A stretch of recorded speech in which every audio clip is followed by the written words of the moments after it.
Ladies and gentlemen, we invite you to Meet the Press, the unrehearsed program which has won every major award in its field.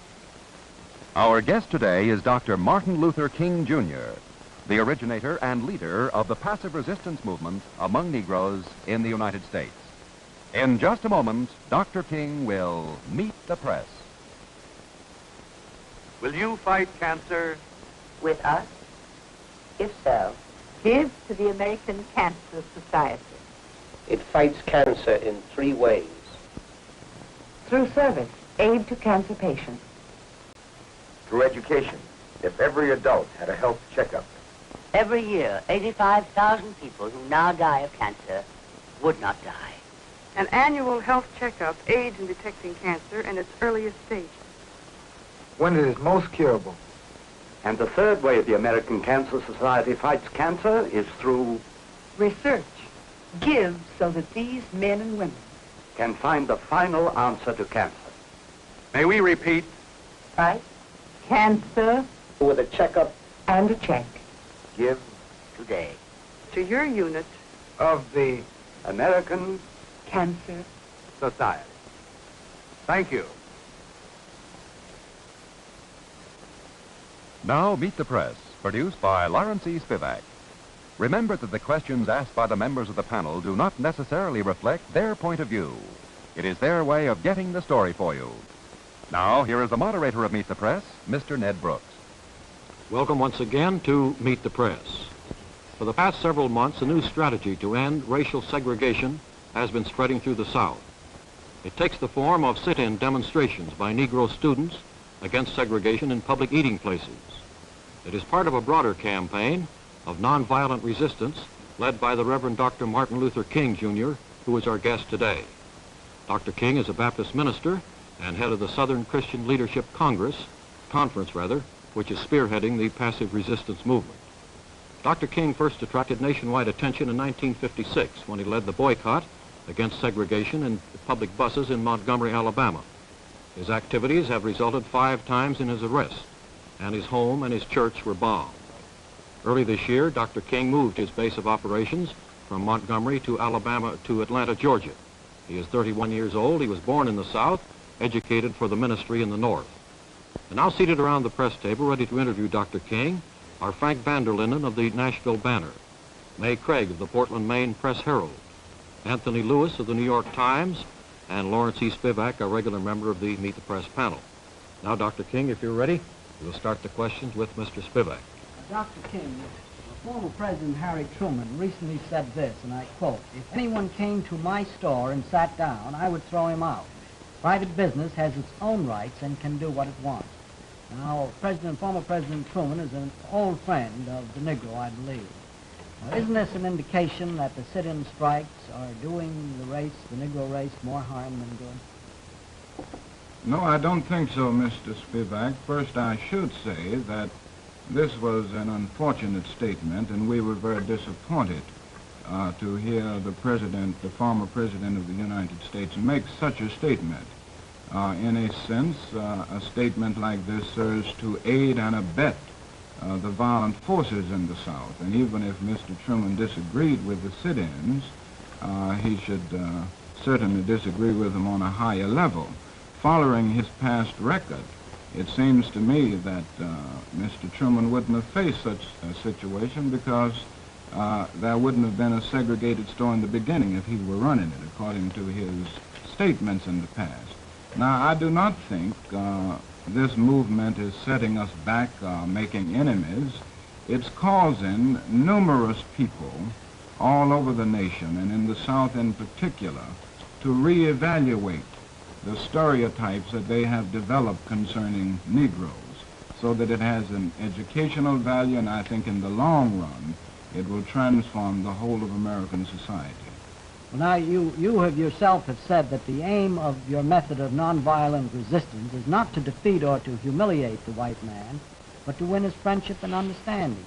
How successful do you think you have been or are being in winning the friendship and understanding of the white men of the South? Well, I should say that this doesn't come overnight. The nonviolent way does not bring about miracles. in a few hours, in a few days, in a few years for that matter. I think at first, the first reaction of the oppressor when oppressed people rise up against the system of injustice is an attitude of bitterness.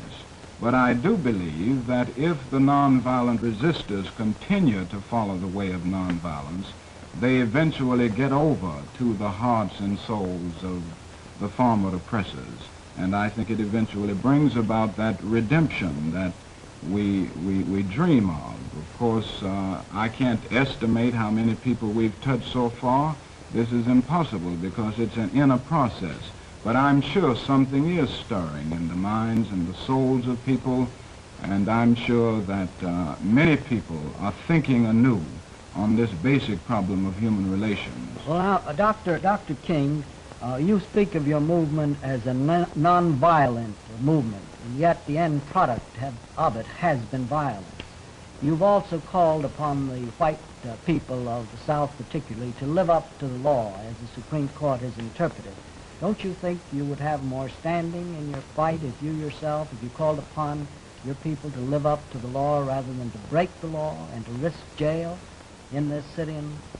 Well, I would say two things to that, Mr. Spivak. First, the end result has not been a violent result. I would say that there has been some violence here and there, but the nonviolent resistor does not go on with the idea that there will not be any violence inflicted upon him. In other words, he is always willing to be the recipient of violence, but never to inflict it upon another. He goes on the idea that he must act now against injustice with moral means, and he feels that in acting against this injustice that he must never inflict injury upon the opponent, but he is always prepared to absorb the violence which emerges if such violence emerges in the process.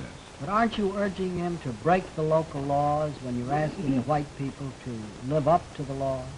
And is this a good method of procedure? I think we will find that the law of the land is a law which calls for integration.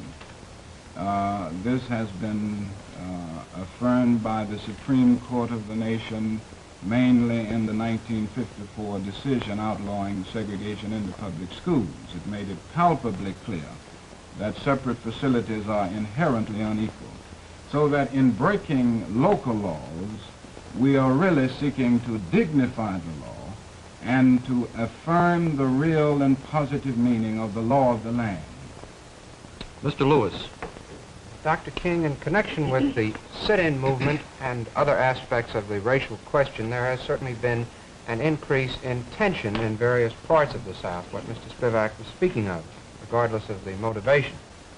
During the last week, the New York Times has run some stories about Birmingham, Alabama, suggesting that a kind of reign of terror is taking place there with the officials on the side of those terrorizing those who believe in racial equality. Now, my question is, what role do you see for the federal government in this situation? Do you think the federal government has a place to play in, say, Birmingham, or in connection with your sit-in demonstration? Yes, I do. I think the federal government has the responsibility of protecting citizens of this nation as they protest against the injustices which they face. I also feel that the executive branch of the government should do more in terms of moral persuasion. The legislative branch should certainly do more in giving the proper legislation so that the transition will be made in a much smoother manner than we are facing now. Well, we've just had a civil rights bill passed. You speak of the legislative branch. I wonder what you think of that and what more you would have had Congress do. Well, I must confess that I was disappointed with the final bill because so many things that I felt were basic happened to have been deleted or omitted. In the whole question of school integration, I'm convinced that the nation, the federal government, will have to face it in a much more forthright and courageous manner than it has in the past. And by omitting this section of the bill, I think we face something very disappointing. Even in the area of voter registration, I think there is much more that can be done. Now, the bill that we have, which is mainly in the area of voter registration, will help, particularly in some communities. But it is not at all a panacea. It has certain red tape, complex qualities about it, which will still make the process a long one. And I think ultimately the federal government should set forth a uniform pattern of registration and voting so that no citizen will have a problem at this point. You spoke of the executive branch also, and moral leadership being needed. What precisely would you have the president do, President Eisenhower or his successor? Well, Mr. Lewis, I think there are several things. Certainly the president can do a great deal in the area of executive orders. He has certain executive powers where orders can be made and the country must follow it and comply with these orders. On the other hand, that is a great deal that a man as powerful as the President of the United States can do in the area of moral persuasion by constantly speaking to the people on the moral values involved in integration and urging the people to comply with the law of the land. Mrs. Craig. Well, Dr. King, there have been court decisions saying that a storekeeper can select his customers. Are you saying that the end justifies the means and you're apparently breaking local laws, hoping for a better conclusion? Well, I would say first that the Supreme Court has not rendered a decision at this point. It is true that there have been other decisions. But I think on the basis of the 1954 decision, if the Supreme Court follows what it set forth in 1954, it would have to uphold the law in this area, that segregation is wrong even in lunch counters and public places, because that decision said in substance that segregation generates a feeling of inferiority within the segregated, and thereby it breaches the equal protection clause of the 14th Amendment. Now, I'm sure that if we follow this through in this area, the same thing will follow. On the other hand, if you're saying, are we breaking laws because we feel that the end justifies the mean, we feel that there are moral laws in the universe just as valid and as basic as man-made laws.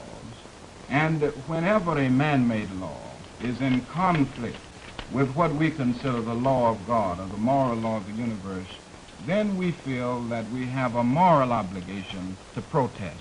And this is in our American tradition all the way from the Boston Tea Party on down. We have praised individuals in America who stood up with creative initiative to revolt against an unjust system. So that this is all we're doing. In our institutions, we give the Boston Tea Party as an example of the initiative of Americans, and I think this is an example of the initiative and the great creative move of the young people of our nation. But Dr. King, this is a nation that lives on the law. Above the Supreme Court is graven equal justice under law. Are each of us to decide when it's all right to break a law? I would say that when, as I said a few minutes ago, Mrs. Craig, when the law of our nation stands in conflict with the higher moral law, and when a local law stands in conflict with the federal law, then we must resist that law in order to dignify and give meaning and the full outpour of the federal law and the moral law. But, sir, we have Congress to change a law. We have the courts to interpret the law. Are you going beyond them? Well, we have discovered that in any nonviolent movement, you have a way of direct action In many instances, the courts have made for slow movement, so to speak. As one attorney general says, we are prepared for a century of litigation. We have observed the sometimes hypocritical attitudes in Congress and the slow movements there, the apathy, so that this is a direct action approach. And the whole aim, the end result, will be to arouse the conscience of those who are using these stalling and delaying methods to block our advance. Mr. Vanderlinden.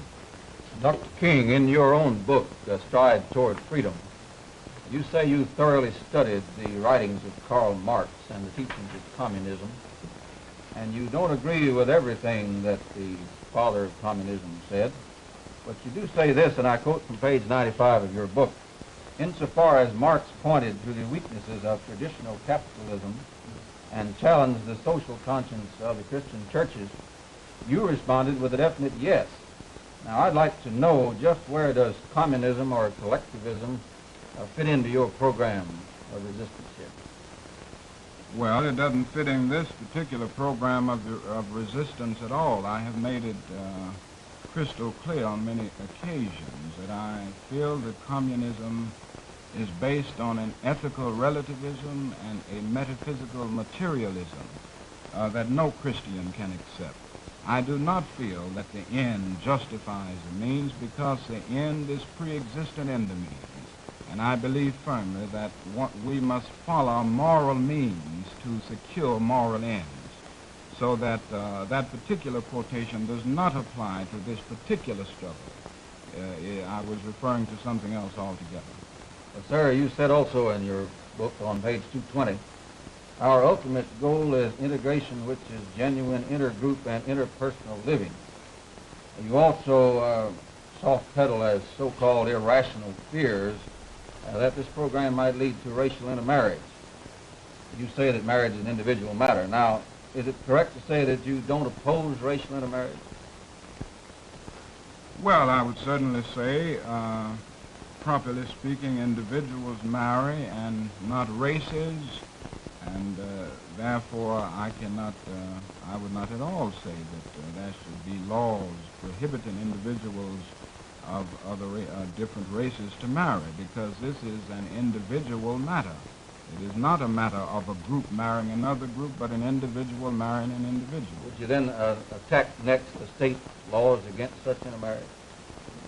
Well, I haven't planned a particular attack on that, but I don't think America will ever come to its full maturity until every state does away with laws prohibiting individuals to marry on the basis of race. But I think basically this is an irrational fear, because it is an individual matter. And I think the question here at bottom is the question of illicit miscegenation. And if you will follow the record there, I think you will discover that illicit miscegenation has existed more in the South, where you have had rigid segregation laws, than it has existed in the North, where you don't have such barriers. It hadn't been the Negro who was the aggressor at this point. We just need to look around and we can see that. Mr. Spivak. Dr. King, you say that the Negroes have a moral right to occupy the restaurant seat. Now, you've had a Supreme Court edict on the school integration. Would you say that your children, the Negro children, have a right to occupy the seats in classrooms too? And would you consider that form of nonviolence? Well, I'm sure that Negroes have this right on the basis of the Supreme Court to go into schools. I haven't I haven't thought through the strategy at this point, how nonviolent resistance can apply in the school integration struggle. I do think it can apply, and I think we need to think through some of these methods. The main thing is that the methods must always be nonviolent, and they must always be based on the principle of love. But the specific application, I'm not prepared to say at this time. I do know that we have that right on the basis of the decision from the Supreme Court. Wouldn't you be on better grounds, both legal and moral, if you occupied school seats than by occupying a few restaurant seats? I'm not sure about that, Mr. Spivak, because I think we have an economic factor involved here, and even if one denied the legal aspect, the legal right to do it, that is a deeper moral right. As Governor Collins of Florida said, it is a blatant injustice to welcome individuals into a store at all other counters but the eating counter. This is a blatant injustice, and it is very unfair, so that we have not only legal rights involved here, but also moral rights. But wouldn't you be on stronger grounds, though, if you refused to buy at those stores, and if you called upon the white people of the country to follow you because of both your moral and your legal right not to buy? I think, Mr. Spivak, sometimes it is necessary to dramatize an issue because many people are not aware of what's happening. And I think the sit-ins serve to dramatize the indignities and the injustices which Negro people are facing all over the nation. And I think another reason why they are necessary and they are vitally important at this point is the fact that they give an eternal refutation to the idea that the Negro is satisfied with segregation. If you didn't have the sit-ins, you wouldn't have this dramatic, and not only this dramatic, but this mass demonstration of the dissatisfaction of the Negro with the whole system of segregation. Mr. Lewis. You just had a strategy meeting in Raleigh, North Carolina, Dr. King, on this whole question. And I noticed that one speaker was quite critical of the National Association for the Advancement of Colored People, speaking of it as too conservative and too slow-moving. Do you share that view? And just what was the feeling at the strategy meeting? What was the conclusion? That you've got to move more quickly than you have been? Well, I should say first that I didn't hear a speaker make that particular point, so that I can't speak on that, whether the speaker said it or whether he didn't say it. I heard all of the speakers, and I didn't hear that. I didn't find any anti-NAACP attitude at the strategy meeting. All of the leaders from the South, the Southern sit-in movement, assembled there, and they assembled there with the awareness of the fact that the NAACP has given absolute support to the sit-ins, and the NAACP has made it very clear that this is a good movement, a positive movement, that it will support throughout. Now, there was some criticism, not of the NAACP, but of the snail-like pace of the implementation process, the implementation of the Supreme Court's decision, and dissatisfaction with the conniving methods and evasive schemes used to avoid following the law of the land. This isn't a criticism of the NAACP, it's a criticism of the agencies and the courts that will use the law to delay and get it bogged down in complex litigation processes. Mrs. Craig. Dr. King, I have been told that there are places in Harlem which refuse to serve white customers. Do you know if that's true? If so, do you justify it as either morally or legally right? I'm very sorry I didn't get the first part of it. I say I understand there are places in Harlem in New York where they will not serve white customers. Do you know whether that's true or not?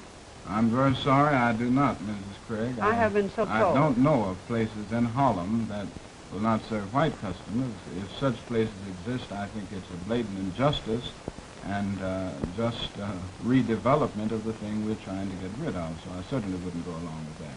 Mr. Van der Linden. Dr. King, how many white people are members of your church in Atlanta? I don't have any white members, Mr. Van der Linden.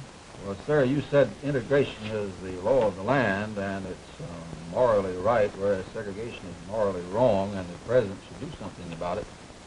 You mean the president should issue an order that the schools and the churches and the stores should all be integrated?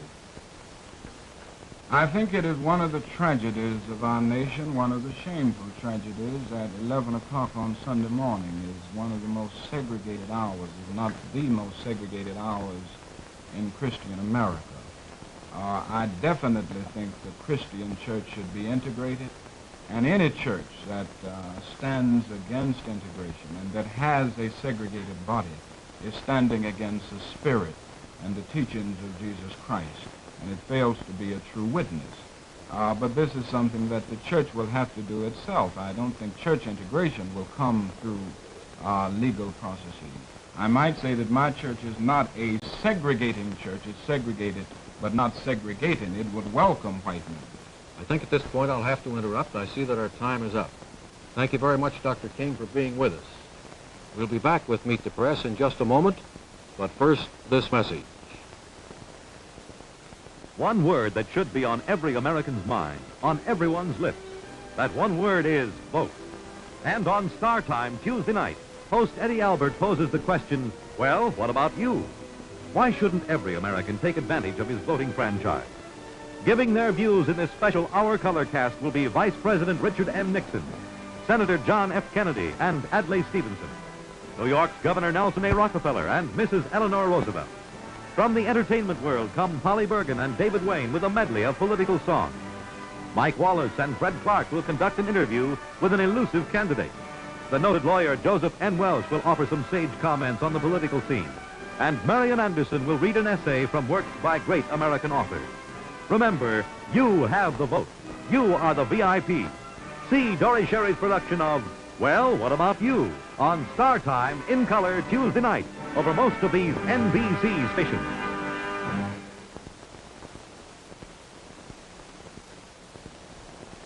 Meet the Press brings you leading world figures at a time when what they say or do is important in the news. Next week, Meet the Press will have, as its guest, Adlai Stevenson, twice the Democratic presidential nominee, who has just returned from an extensive trip throughout Latin America.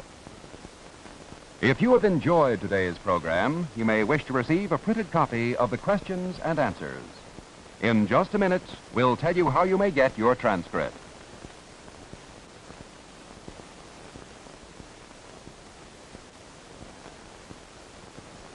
Alan Edwards here for new King Sano cigarettes. Through the years, the name King Sano has come to mean a superior cigarette, and for very good reason. King Sano's entire method of making cigarettes is based on a unique concept in filtration. We filter the leaf tobacco itself even before the cigarettes are made, because that's the logical place to start a filtering process. Then the King Sano filter gives you additional filtration of the smoke. That's right, King Sano gives you a 1-2 filtering action. We filter the tobacco, we filter the smoke. How about taste? Well, advances have been made there, too. We're proud to announce that new King Sano brings you soft smoke, the ultimate in smoking pleasure and enjoyment. There's nothing else like it. Soft smoke is the sum total of the best a filter cigarette can offer. The taste is good, the flavor's fine, your enjoyment is complete. So try a carton of new King Sano cigarettes real soon.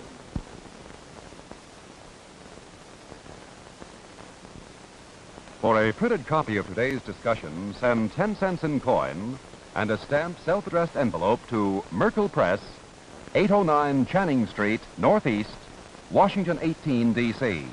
That's Merkel Press, 809 Channing Street, Northeast, Washington 18, D.C. And now, goodbye for Dr. Martin Luther King, Jr. and Meet the Press. Meet the Press is produced by Lawrence E. Spivak. Directed by Frank Slingland. Associate producer, Betty Cole. Technical director, Leon Cromack. This is Lee Dayton speaking. What is a boys' club? It is a beginning, a good beginning. Find out for yourself what the boys' clubs of America can mean to the boys in your community. This program has been a public affairs presentation of NBC News and has come to you from our studios in Washington, D.C.